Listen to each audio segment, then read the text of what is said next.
అంటే మీరు పవన్ కళ్యాణ్ టాటూ కూడా వేయించుకున్నారని చెప్పి విన్నాం. ఎప్పుడు వేయించుకున్నారు టాటూ? చూపించండి. పవన్ కళ్యాణ్ గారి టాటూ.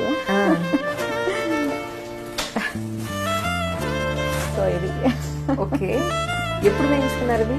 యాక్చువల్లీ ఇది మనకి ఇష్టమైన వాళ్ళు ఒక మాట చెప్పారంటే అది ఎంత ఎలాంటిదైనా సరే మనసులోకి వెళ్ళిపోతుంది.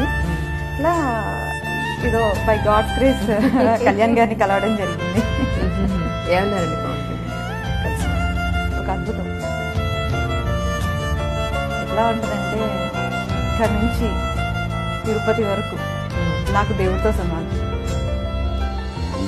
మోకాళ్ళ మీద పాకుతూ కొండ ఎక్కి అంత అలసిపోయాం మనం. ఒక్కసారి ఇలా గర్భగుడి దగ్గర తెలిసి ఇలా తలుపులు ఓపెన్ చేసి ఇదిగో నీ దేవుడు అంటే ఎవరికన్నా మాట వస్తుంది. అసలు కళ్ళు చూడగలుగుతాయి. ఫస్ట్ వెళ్ళగానే భగవంతుని చూసి ఇలా దండం పెట్టేస్తుంది. అలాంటి అద్భుతమైన ఫీల్ అది. ఇక మాటల్లో వర్ణించలేము. ఆయన అంటే ఒక అభిమానం.